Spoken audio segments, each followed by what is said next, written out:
Shalom, Bapak Ibu Saudara sekalian. Apa kabar Anda hari ini? Harap anugerah Tuhan senantiasa menyertai kehidupan kita sekalian. Selamat datang dan bergabung bagi Bapak Ibu Saudara yang baru pertama kali mendengarkan renungan pelayanan Hespat Ministry. Boleh silakan di like, subscribe, kemudian siarkan ke teman-teman yang lain agar boleh banyak orang-orang mendapatkan berkat dari firman Tuhan. Saudaraku, kita sedang membahas tema besar tentang Jesus Meet Me. Bagaimana Yesus berjumpa dengan kita. Dalam rangkaian itu, bagian yang kedua hari ini, kita akan merenungkan tentang perjumpaan Yesus dengan para murid sebagai rangkaian dari kisah setelah Paskah. Mari kita mulai dengan bersatu di dalam doa terlebih dahulu. Mari kita berdoa. Pada dalam surga kami mengucap syukur buat berkat anugerah Tuhan sampai pada hari ini. Berkatilah perenungan firman, agar kami sungguh-sungguh boleh berjumpa dengan Juru Selamat kami. Dalam nama Tuhan Yesus Kristus, kami bersyukur dan kami berdoa.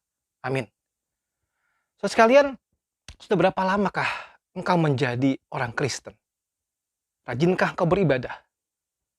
Ikut kelas-kelas pembinaan, PA, ikut kelompok-kelompok sel atau sel group? Apakah Anda rajin atau rutin membaca Alkitab? Apakah Anda rajin dan rutin berdoa? Apakah melakukan pelayanan dan melakukan semua hal-hal rohani yang lainnya?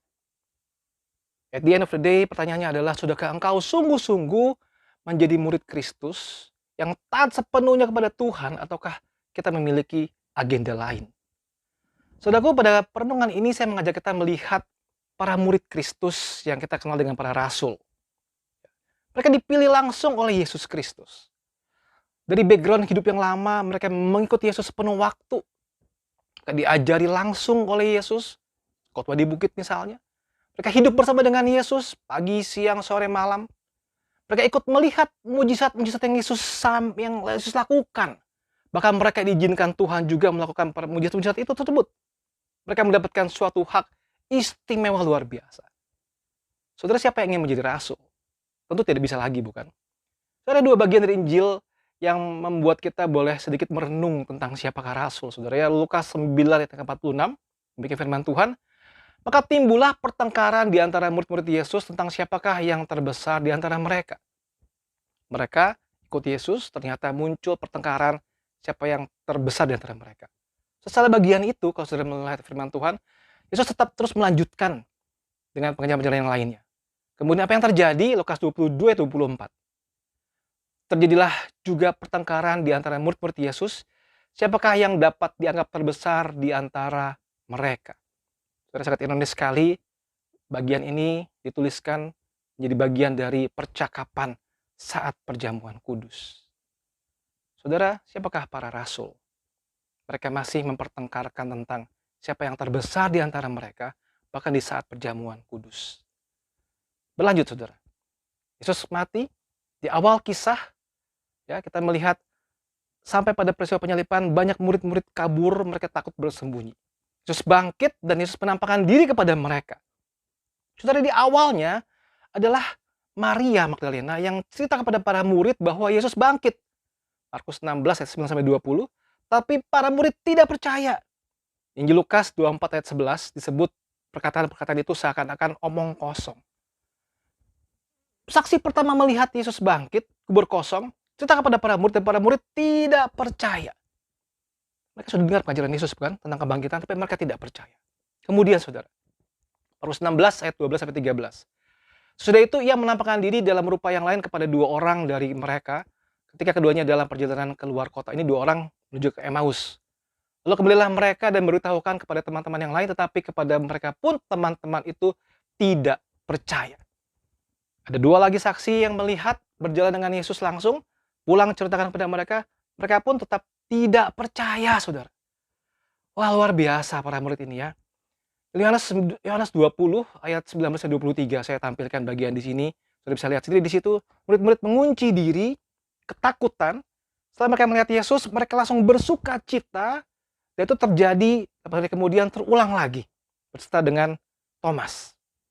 Dan bagian yang terakhir, saudara, Yohanes 21 ayat yang pertama. Kemudian Yesus menampakkan diri lagi kepada murid-muridnya di pantai Danau Tiberias, dan ia menampakkan diri sebagai berikut. Saudara lihat di situ, ya. Yesus menampakkan diri lagi yang ketiga kalinya kepada mereka. Para murid pada waktu itu sudah kembali menjadi nelayan. Mereka sudah kehilangan figur sosok pemimpin. Mereka kembali jadi nelayan. Mereka bingung. Mereka menangkap ikan, tapi mereka tidak mendapatkan ikan.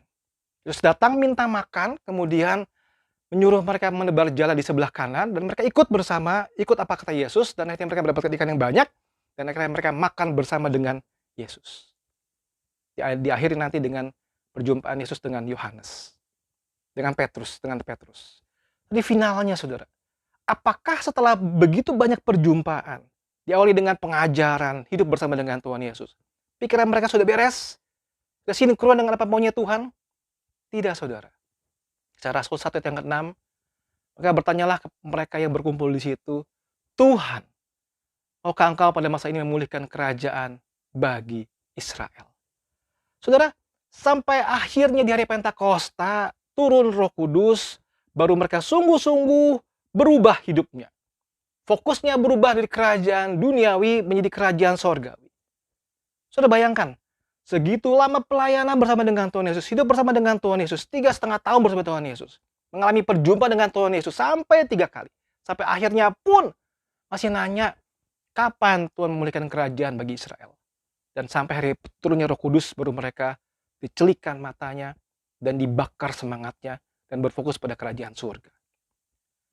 Saudara sekalian, apa yang kita bisa pelajari dari kehidupan para rasul adalah orang-orang eksklusif itu.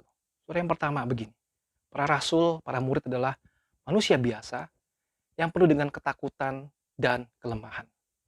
Sama dengan kita, bukan?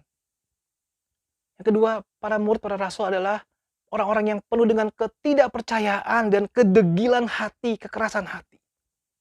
Sama dengan kau dan saya. Ketiga, yang terakhir, para murid adalah orang-orang yang juga punya agenda lain. Yaitu apa? Jadi yang terbesar di kerajaan dunia. Ikut Yesus sih, ikut Yesus. Dengar perkataan Yesus, lakukan mujizat-mujizat semua. Tapi mereka punya agenda lain, kepentingan lain, yaitu apa? Ingin jadi yang terbesar dalam kerajaan di dunia.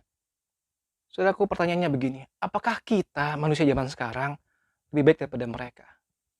Tidak, saudara, tidak. Apakah ada kabar baik untuk kita, orang-orang yang penuh dengan ketakutan, kelemahan, ketidakpercayaan, kedegilan hati, orang-orang yang punya agenda lain? Ada, saudara. Anugerah Tuhan datang menghampiri kita. Jesus meets us. He knows your agendas. Saudara, W. Tozer berkata begini, Genuine Christian experience must always include an encounter with God Himself. Satu pengalaman sejati dari seorang Kristen yang sejati itu harus punya pengalaman, mengalami perjumpaan pribadi dengan Tuhan. Dan kita tidak bisa berjumpa dengan Tuhan. Tuhan yang menghampiri kita dan menunjukkan dirinya kepada kita. Puji Tuhan, saudara. Datanglah pada Tuhan, saudara. Mintalah agar Tuhan membongkar semua agendamu, agenda kita. Terus sekalian, saya sudah pernah menyampaikan renungan-renungan tentang agenda, ya. Wings God Agenda itu dari tahun 2022. Saya tampilkan linknya. Sudah bisa perhatikan di situ, bisa dengarkan ulang. Ada 16 tema tentang Wings God Agenda. Saya berharap kiranya lewat renungan-renungan yang sudah bisa akses ulang, makin membuat kita makin tahu bagaimana kita sungguh-sungguh hidup di dalam anugerah Tuhan dan menjalankan agenda Tuhan. Saudara, itu kita renungkan sama-sama pada hari ini. Kita mengakhiri renungan kita adalah begini.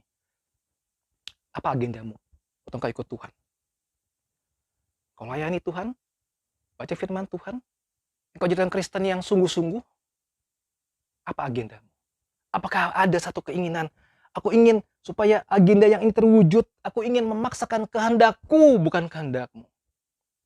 Mari kita sama-sama renungkan, takluk kepada Tuhan dan berkata, Tuhan, bongkarlah agendaku saat ini.